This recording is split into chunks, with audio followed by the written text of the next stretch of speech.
Nous sommes donc avec Thierry Grégoire. Rebonjour. Rebonjour. Président de la branche saisonnier au sein de l'Union des métiers et industries de l'hôtellerie. Vous venez nous voir, Thierry Grégoire, avec des chiffres exclusifs que vous publiez ce matin, étude de MKG Consulting que vous avez commandée sur la reprise dans les hôtels, en particulier reprise assez timide, dites-moi. Je regardais le taux d'occupation des hôtels par mois depuis le début de l'année. Pour le mois de juillet, seulement 42% d'occupation, c'est ça ?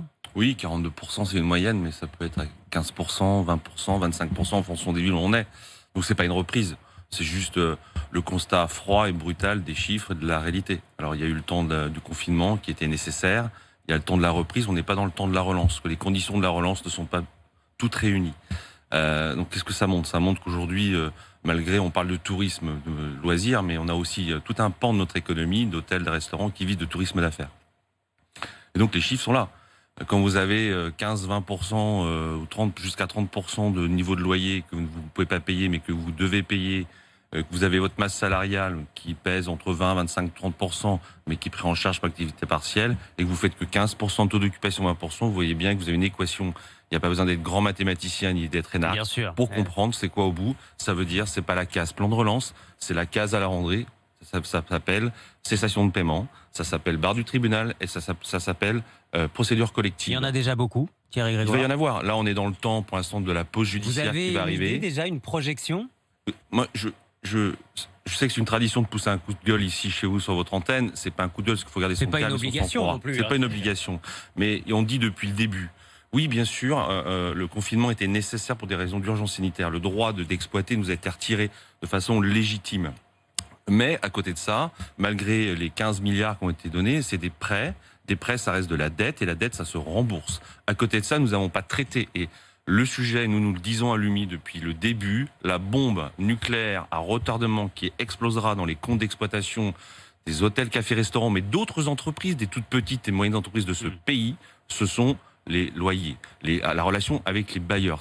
C'est de trouver une solution, de se mettre autour de la table pour faire un moratoire, une année blanche, trouver des solutions fiscales pour les bailleurs. Mais ces loyers ont déjà été annulés pour la période. Non, c'est faux. Alors Comment ça, c'est faux ? Arrêtons de dire que les loyers ont été annulés. Nous, on a 72% de nos professionnels qui ont des bailleurs individuels. Aujourd'hui, sur ces 72%, les 100%, après il y a des foncières qui pèsent pour 15% et 10% sont des autobailleurs. Aujourd'hui, 80% n'ont pas encore négocié avec leur bailleur. Pourquoi ? Parce que le bailleur ne veut pas négocier, parce que lui aussi, le bailleur, il a des dettes au bout à payer, et si la banque ne propose pas de moratoire, eh bien, il n'y a pas de solution possible. C'est à l'État de mettre tout le monde autour de la table, de dire, faisons pendant un an le gel des loyers, trouvons des solutions pour les bailleurs, mettons tout le monde autour de la table, parce que ça, c'est quelque chose qui va grossir. Les loyers, les charges aussi ? Alors, salariales, les loyers patronales continuent. Deuxième, troisième, quatrième trimestre, avec une activité, vous voyez bien, qui est à 15, 20, 30%. Et moi, je ne parle pas de plan de relance. Je dis, on est dans la reprise. Alors, la relance aujourd'hui... Je vais en parler d'ailleurs tout à l'heure, parce que j'ai Laurent Saint-Martin, le rapporteur général du budget à l'Assemblée nationale. 18 milliards d'euros pour le secteur du tourisme votés hier soir. Suffisant ou pas ?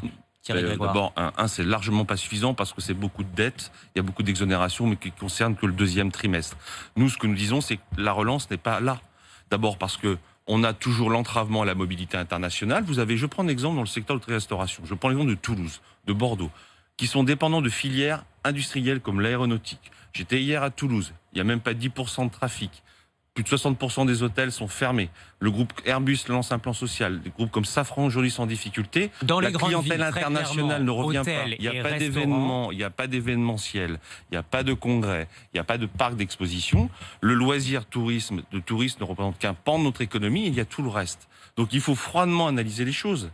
C'est se dire que dans le plan de relance, on doit intégrer une négociation avec les bailleurs pour pouvoir faire en sorte que à la rentrée de septembre, nous n'ayons pas un certain nombre d'entreprises et un grand nombre d'entreprises qui se retrouvent à la barre du tribunal de commerce pour faire valoir, pour se protéger déjà, et pour faire en sorte qu'ils ne se retrouvent pas en cessation de paiement. C'est ça dont on a besoin aujourd'hui. Et la relance, ça veut dire aussi que de toute façon, le virus est mondialisé, et tant qu'il n'y a pas de vaccin, vous voyez bien que de toute façon, nous ne retrouverons pas avant au moins un an. Vous n'avez pas beaucoup d'espoir, Thierry Grégoire. Si, il y a beaucoup d'espoir. Il faut être optimiste. Oui, parce que, il faut être optimiste. Quand même, les grandes villes, les hôteliers, les restaurateurs des grandes villes C'est encore très dur, mais dans les stations balnéaires, quand même. Ça démarre. Il y a des stations qui fonctionnent très bien, mais on parle de la saison juillet-août, mais beaucoup auraient dû commencer à travailler en avril. Avril-mai, Et ça ne se rattrapera jamais. Ça, c'est un chiffre d'affaires quand il est perdu. Moi, je suis un chef d'entreprise.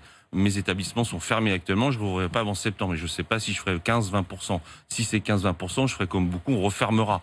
Ce que je veux dire, c'est qu'il faut rester optimiste. Mais pour être optimiste, il faut que l'État aussi prenne sa part de responsabilité. On ne peut pas dire, je vous donne des prêts, ça y est, c'est bon, j'ai réglé le problème. Non, les prêts, ça se rembourse. Et nous, ce que nous disons aussi, c'est que certains de ces prêts qui ont été donnés... Vous attendez des subventions ? Non, pas de subventions. Ce que nous voulons, nous, c'est qu'une partie de ces prêts aussi soit... On restructure nos fonds propres. Nous avons brûlé pendant... Pour réalimenter les trésoreries. Oui, parce que les banques aussi, qu'elles regardent nos bilans, et qu'est-ce qu'elles voient? Si elles voient des fonds propres négatifs, elles ne nous prêtent pas d'argent. Ce qu'il faut aussi, c'est effectivement... on a mis pour la partie sociale, parce que les contrats de travail aujourd'hui sont protégés par l'activité partielle et l'activité partielle longue durée. Ça, c'est la partie sociale de l'entreprise. Mais sur la partie dite de charge, il y a les charges, certes, qui sont flexibles, etc. Mais celles-ci ont été exonérées pour tout ou partie. Et encore, c'est juste pour le deuxième trimestre. Parce qu'on parle de deuxième trimestre, mais il y a les mois qui arrivent. Et puis, il y a la partie des bailleurs. Parce que c'est ça pèse pour 15 à 30% des comptes d'exploitation de nos collègues. Et comptez sur moi, je poserai la question tout à l'heure à Laurent Saint-Martin, rapporteur général du budget, qui sera à 7h40 sur RMC Découverte. Merci.